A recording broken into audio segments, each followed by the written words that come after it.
Today's episode is brought to you by Positively Productive Systems, whose mission is to be the antidote to your stress and to provide compassionate productivity resources and coaching that help you heal and achieve. Be sure to check out both free and paid resources at positivelyproductive.com/resources. Often when someone else makes an assessment of us, it is really about them. It really isn't about us, right? And so you're right. It is not only can it fuel us, but it is like an awareness of they're wrapped up in whatever that is going on with them. And then we can be over here creating our message, delivering our message, and having an impact on the world. And I do think that the being underestimated is honestly, I feel like sometimes it's a gift because it sort of takes the pressure off. It's like, oh, well, I'm going to do good work and I know that, but you're not expecting it. So wait till you see what comes.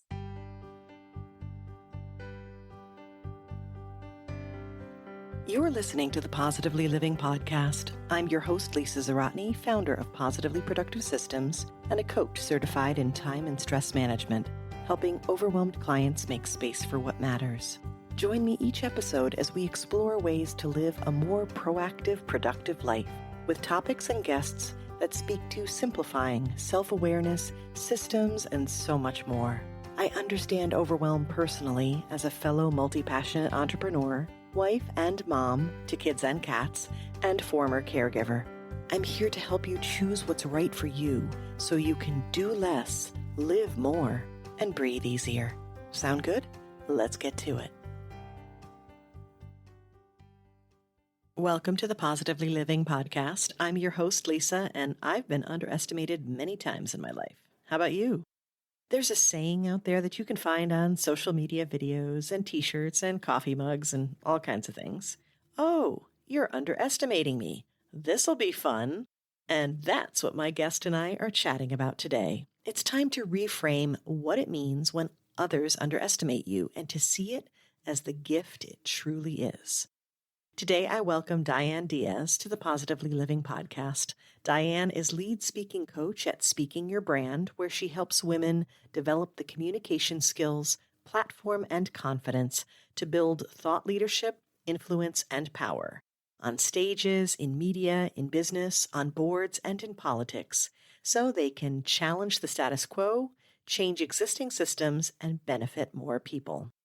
You may recognize Speaking Your Brand as Carol Cox joined us on episode 75 of the podcast, where we discussed speaking your mind and mission. Today, we're switching up the conversation to cover that experience we have as we take steps to find our purpose and voice and move past the pressures and expectations that arise from others and ourselves. We talk about being underestimated in the context of being a woman in today's society, but we also know it can happen to anyone for any number of reasons. It's what you do with it that matters. Diane and I share our stories and provide a simple and fun perspective on how to spin it and move ahead. You'll walk away from today's episode with a new perspective and new possibilities. I mentioned in the episode how I worked with Carol and Diane before, and I highly recommend them for the community and resources they've created to help you find your voice. You can also hear me on the Speaking Your Brand podcast talking about building my thought leadership platform. Today's conversation is such a good reminder of how we need to keep taking action no matter what, to keep building and growing. It takes time and consistency, and that's something I know well. If you aren't sure where to start with any of this or what kind of support you need, I encourage you to book a discovery call with me. Head to positivelyproductive.com/call. And a reminder, you can always find the books and resources that we talk about by going to positivelyproductive.com/favorites. Now let's chat with Diane and find out just what a gift being underestimated can be. Welcome, Diane Diaz, to the Positively Living Podcast. I am so looking forward to this conversation today. Oh, me too, Lisa. I'm so happy to be here.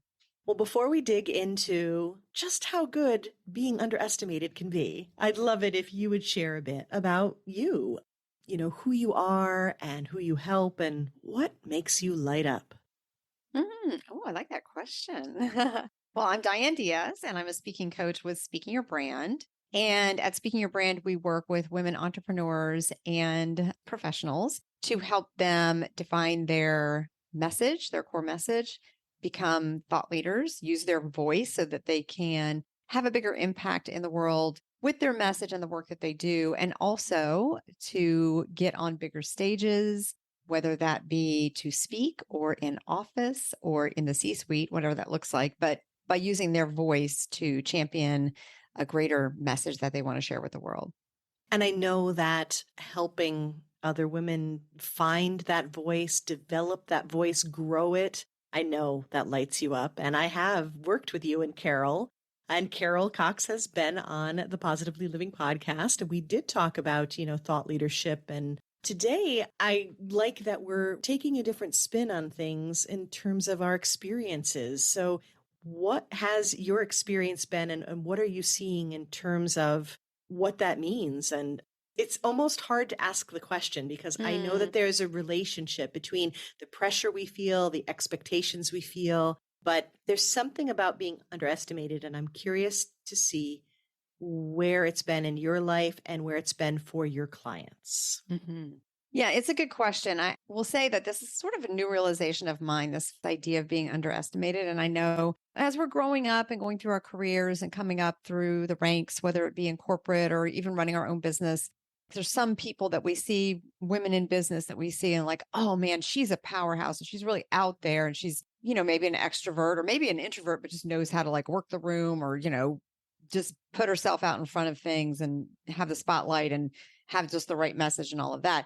I will say for me, I came late to feeling comfortable doing that, but I have found that it's sort of my superpower and that this idea of what that was and the fact that it was me being underestimated, why that was such a superpower only just became clear to me and why that was so integral to where I'm at today.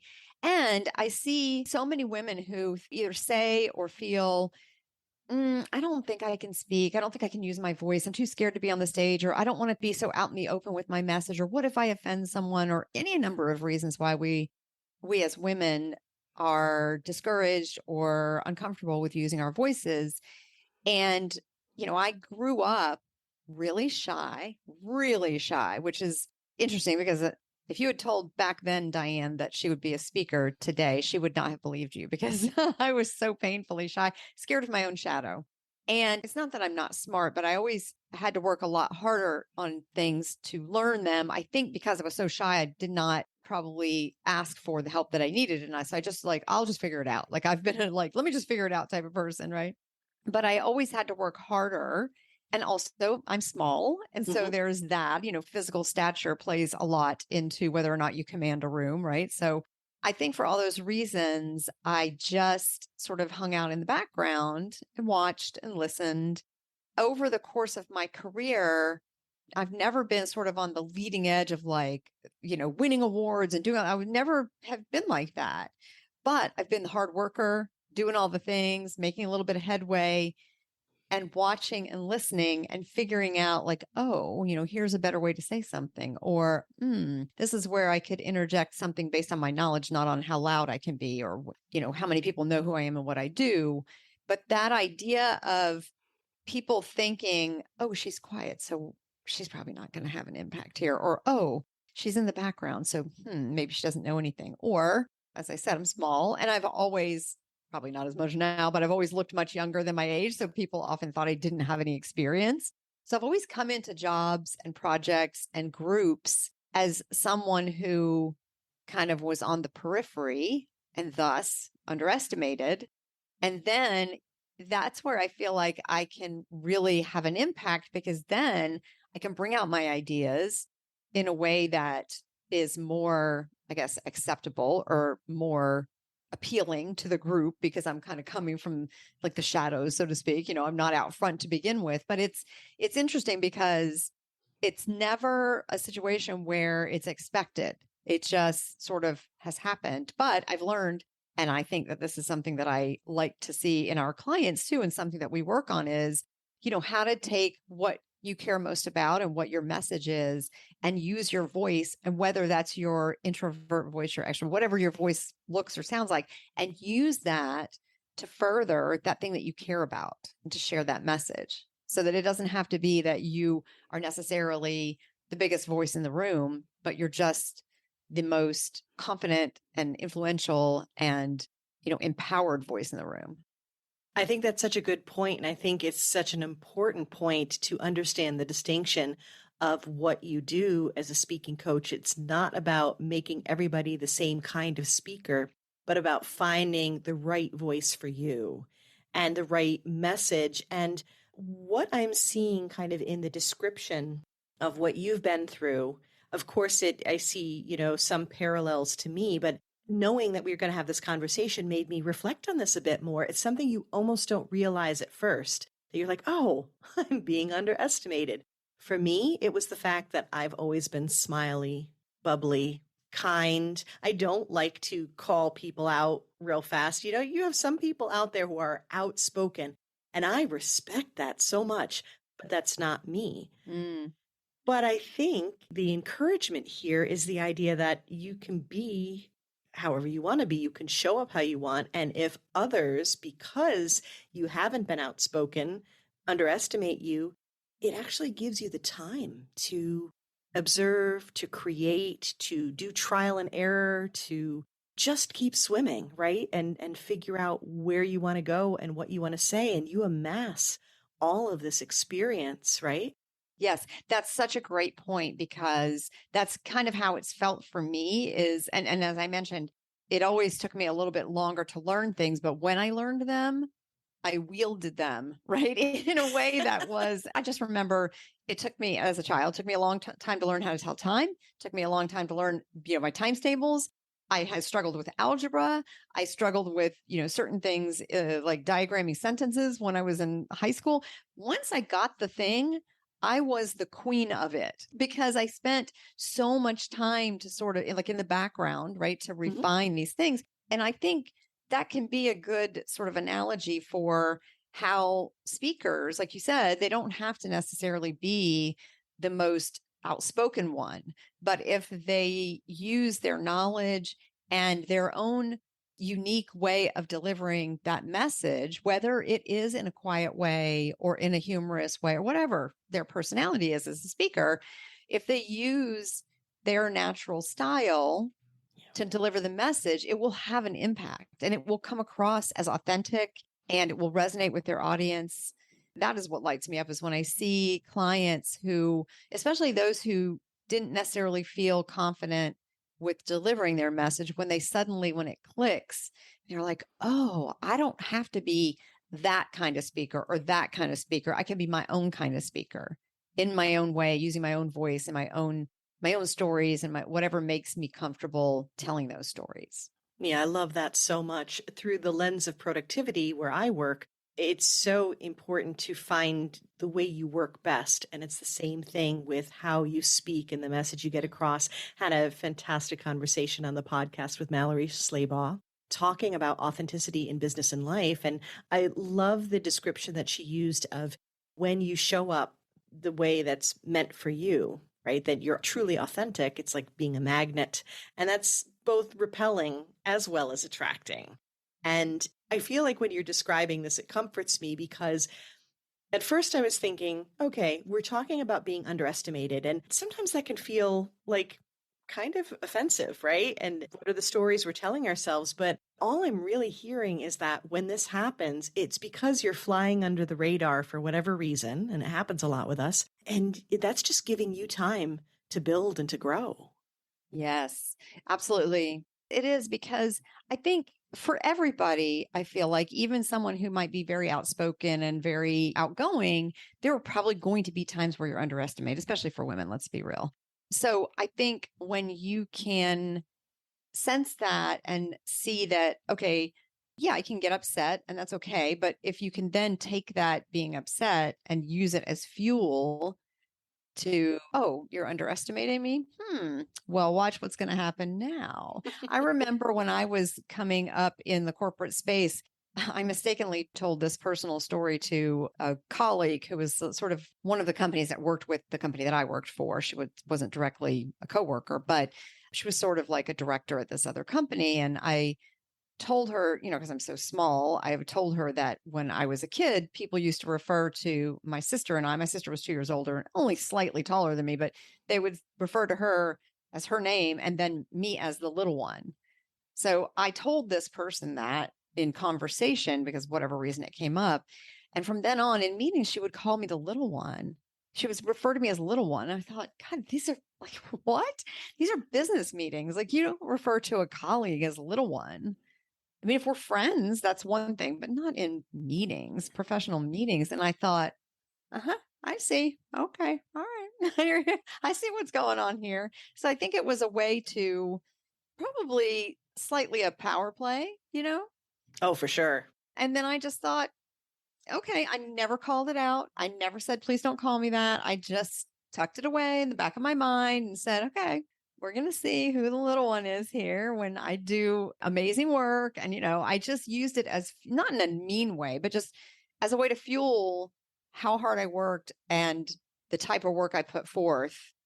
That's what fueled it, is knowing that that is how I was being seen. Like, well, we'll see if my work shows that I'm the quote unquote little one, right?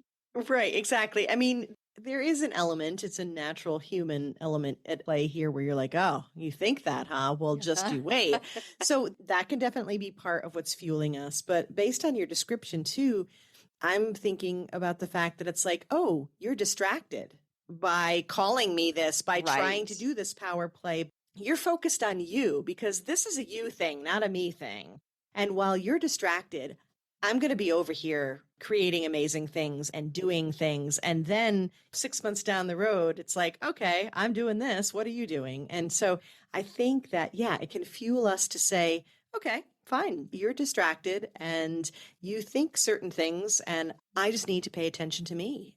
Yeah, it's true. It's true because I think that often when someone else makes an assessment of us, it is really about them. It really isn't about us, right? And so you're right. It is not only can it fuel us, but it is like an awareness of they're wrapped up in whatever that is going on with them. And then we can be over here, creating our message, delivering our message, and having an impact on the world. And I do think that the being underestimated is honestly, I feel like sometimes it's a gift because it sort of takes the pressure off. It's like, oh, well, I'm going to do good work and I know that, but you're not expecting it. So wait till you see what comes, right? It's like a pressure reliever. I actually really love that because there's an element of pressure that I think we put on ourselves Yeah. so much, right? So by someone saying, oh, I don't expect much of you, at first it can absolutely feel like, huh, well, that's an insult. But then you're like, oh, well, if you don't expect much, then I could just stay focused on what I'm doing and not worry about what you're expecting. Mm-hmm. Just focus on what I'm doing. So the idea that it's a gift, that it gives you the space that you need to create. Oh, I just really like that. Mm-hmm. That sounds like a acceptance, and that's a really powerful thing, isn't it? It is. And it's really hard to change other people's perception of you, right? I mean, I am small. There's nothing I can do about that. I can't change that. And so, unfortunately, for small women and probably for small men too, people perceive a certain thing about you. And then all the other things, if you didn't go to a fancy school, which I did not, or if you grew up poor, which I did, if you, were shy, which I was, if you, all these things, there's sort of a box they put you in. And that's true for any way that anybody is. If somebody is loud and outspoken, they put you in a certain other box. And you can't really spend time worrying about how am I going to change those perceptions? Well, all you can do is do your own work on yourself and how you want to be in the world. It's funny because sometimes when people meet for the first time, they're like, wow, you're a lot smaller than I thought you'd be. I said, I know, I have a very tall personality. So it's how you use that and how you put your voice out into the world that changes that perception over time. Right. So I can't spend time worrying about how people perceive me. All I can do is take all those experiences, deliver my message, to empower other people, other women, and then see how that lands. And then that'll speak for itself. Yeah, what I wrote down here as a description of what you're saying is that you change the perception through action. Mm-hmm. You just keep taking the action. And it's, you know what? Maybe it's not even about changing the perception, but allowing the perception to be and saying, yes, but does it matter? Right. You have the tallest personality and the tallest effect that I know. You are changing lives. What does your stature have to do with it? I can remember a time when, because I'm bubbly and because I'm extroverted and I love to chat with people, and I was definitely, she's a delight to have in class, but she talks too much kind of gal. I'm just going to put that out there. Yeah. Well, one of the things that people didn't realize is that I'm actually a really good listener. And I'm very observant. I pay attention. So they assumed because I was a chatterbox, I wasn't paying attention. And I was. And I'm like, ah. So That's right. again, I think the proof is in how you show up and what you achieve and what you do. And it's like, well, look at me now. I'm a coach. It takes a lot of listening, people, Mm-hmm, mm-hmm. That's why I like to see women speaking, whether it be on stage or on a podcast or, wherever to their teams, Yep. but using their voices again in that authentic way to make change and to give inspirational and empowering messages to hopefully to other women, right? So that we can all feel more empowered. And I like to see women, regardless of what that thing is that they were underestimated for, whether they grew up poor or they, whatever socioeconomic group that they're in, or they're short or they're tall or whatever it is, all of us using our voices or they're in a male dominated field. That happens a lot, right? Mm-hmm. Women are underestimated in male dominated fields, but I love seeing women from all the aspects of life have a message and use their voice, because it's when we start to use our voice that we change those perceptions and we use that underestimation as a power and as an advantage to help empower other women to do the same. And then we show the younger generations behind us that you don't have to worry about what the expectations are. Just do and be and share and inspire. And then, that's how you further your cause or make change in the world, or, make change in our society by being in office, right? Where you can have an impact on more things in the world. But I love seeing women, even when they feel sort of lack of confidence about using their voice, when they kind of lean into that and say, oh, okay. Yeah, like when they join our Thought Leader Academy and they say, well, I'm not sure what my message is. I'm not even sure if I have a message. I'm not even sure who to speak to. I'm kind of nervous about it. But they come in kind of with that open mind and that curiosity.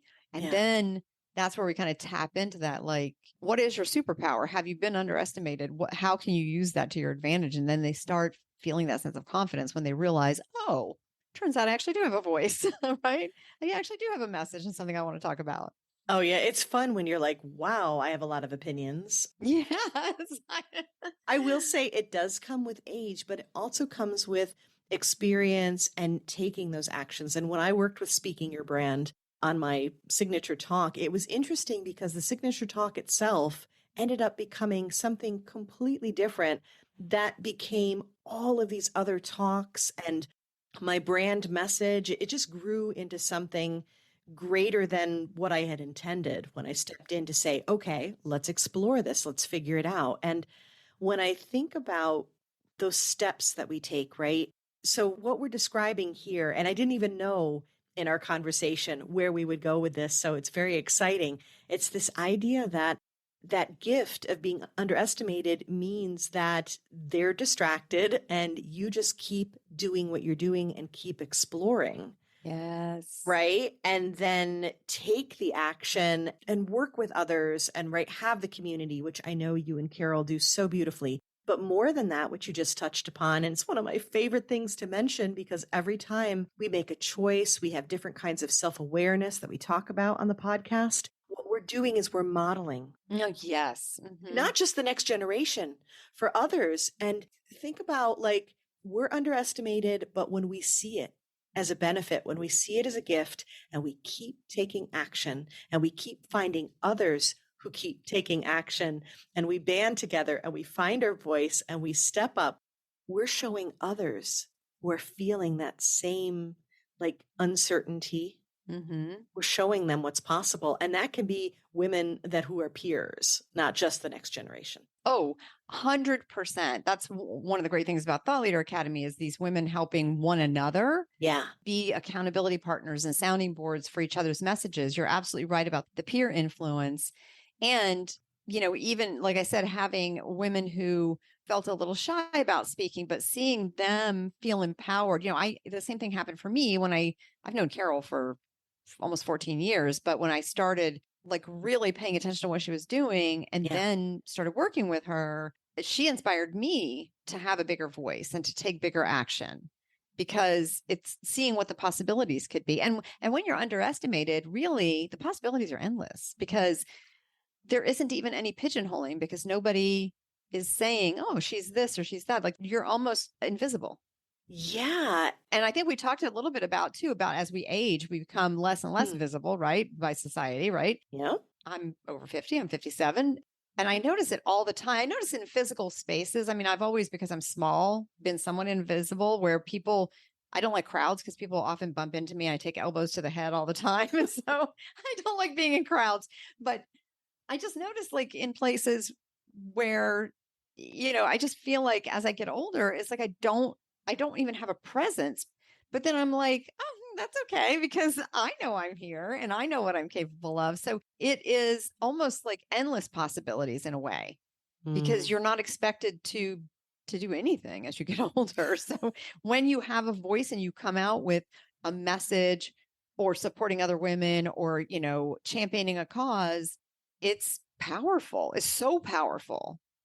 So I think even from that invisibility standpoint, women having a voice and supporting one another and modeling for each other, even within their own generation, is so powerful. I love to see that. And you said before you use the word unexpected, and it's like a surprise. And the other thing that came up for me as you were describing this is not only are you not pigeonholed and so there's fewer expectations, less pressure, like you mentioned before, but there's also, no specific time frame on it either. And that really gives you freedom to explore. I love that.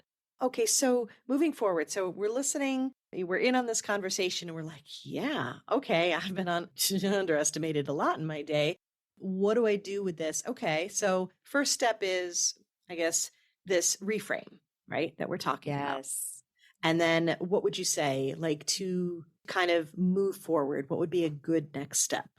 Well, definitely start with the reframe. And then I would say there's a certain level of needing to sort of be open-minded to the possibility of how to use your voice. And I know that doesn't necessarily have to mean getting on a stage because you mentioned, Lisa, that you created your talk, but then it turned into all this other content, right? So working on your signature talk doesn't necessarily mean you have to then go give a TED talk or be a keynote speaker.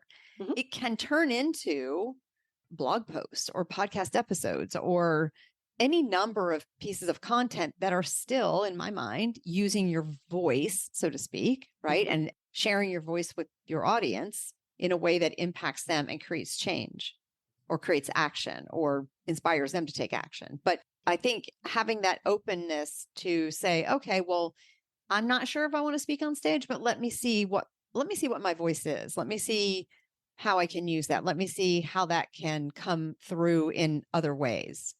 And that's a great place to start, especially if you feel somewhat intimidated by public speaking. Yeah, I would agree with that. It's like releasing again, it's another expectation release, right? Of the how this has to be and more of the why in the first place. Do you have a message you want to share? Do you have something that you want to create? Well, invariably, if you have something that you want to create, there's a message you want to give to the world. And it can be done in a variety of ways. I mean, it can be done through art and music and as well as, speaking, but you still need to be clear on the message and what you want to speak to and staying really open to what that might look like. Yeah, I mean, that takes away the expectations and the pressure, just like being underestimated does. Absolutely. Okay. I think that's a wonderful place for us to wrap up. So, again, thinking about this reframe that we talked about today, that it's actually a gift and being open to what it might look like.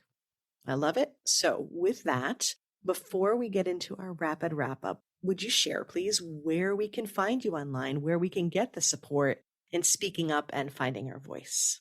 Yes, absolutely. So, first of all, guests can check out the website, speakingyourbrand.com. It's easy to remember. Also, if anybody who's listening is interested in and just curious about what their voice might be like and sort of how they might come across as a speaker, they can take our Speaking Your Brand speaker archetype quiz, which is kind of fun because it gives you, it's almost like a little speaker personality quiz, gives you a little bit of insight into how you deliver your voice and your message to the world. So even if you're not someone who's currently doing public speaking, I would still encourage you to take the quiz just to get a little bit of insight. It might encourage you to take that next step to figure out how can my voice come through again, even if it doesn't mean that you're speaking on a stage. And so you can go to speakingyourbrand.com/quiz.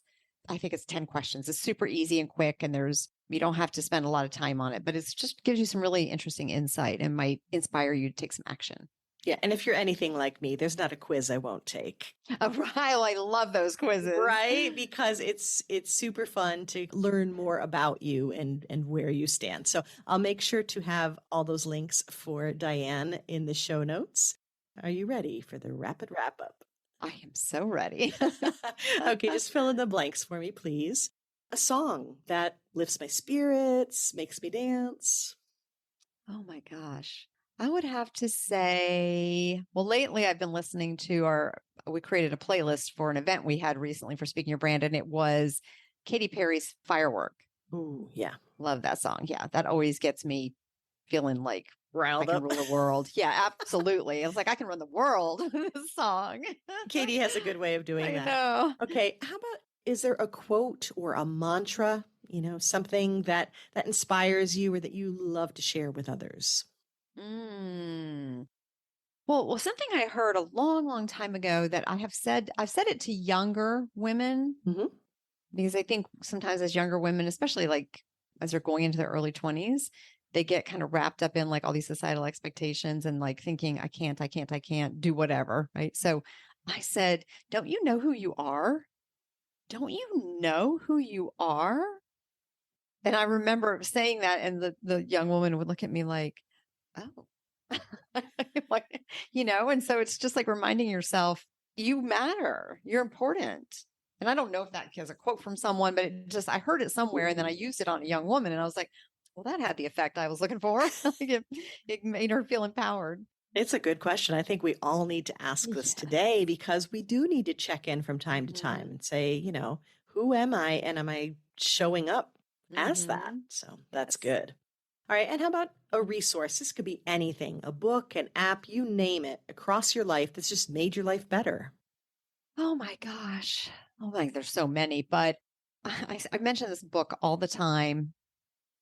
And then I'm probably going to go back and reread it because I cried twice when I read this book. Once when a particular story was told in the book that I was reading, this author's some story, a situation she was in. And then when it ended, I cried because it was over. I was like, I didn't want Aw. it to end. I'll explain the connection, but the book is Wild by Cheryl Strayed. I don't know if you've ever read that. Ooh, no, this is a new one for me. Okay. Yeah, and there's a movie. The movie's okay. It's got Reese Witherspoon, but the movie's not nearly as good as the book. The author, Cheryl Strayed, it's her story. The gist of it is like her mother had died and she had become addicted to, I think she was addicted to heroin at one point, and she realized like she needed to get it together because she had all these childhood traumas. And so she went on a hike of the Pacific Crest Trail all by herself. And it just to her journey along the way of hiking this trail, which led to, of course, she was alone. So it was all these internal discoveries and her time in her mind alone with herself and her thoughts and her experiences. And she can't, yes, I can. No, I can't. And just all these challenges and just, I've never been addicted to drugs, but this idea of the power of your own mind and how you can change the way you look at things and see things completely differently through a really hard challenge. Like for her, the Pacific Crest Trail, it can be anything, but through a hard challenge like that and how it totally changes your perspective of things. I mean, it was just really like that book got me. I just love that book so much. I recommend it to every woman. And we are talking about reframing today. So I think that's a beautiful tie-in. I will be sure to have that positivelyproductive.com/favorites. And your song Firework will be on the Positively Living Podcast Dance Playlist, Volume 3 on Spotify. So that'll be fun. All right. Now, last but definitely not least, what are you grateful for today, Diane? Oh my goodness.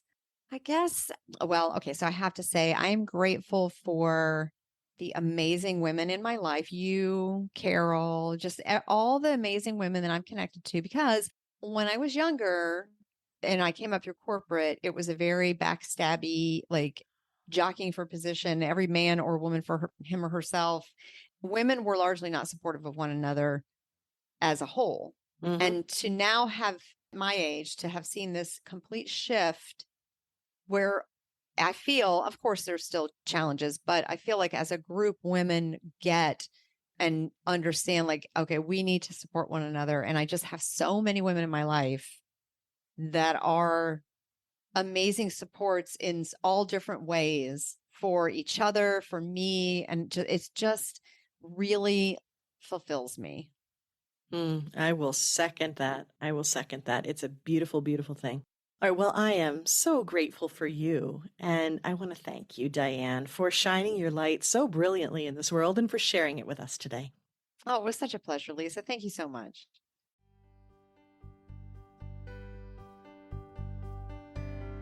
Thank you for joining me today. Your time is precious and limited, and I'm honored you chose to spend it with me. If you have feedback, questions, or want to schedule a chat, head to positivelyproductive.com/connect. And if you are looking for any of the resources referenced on the podcast, from books to products to training and more, go to positivelyproductive.com/resources.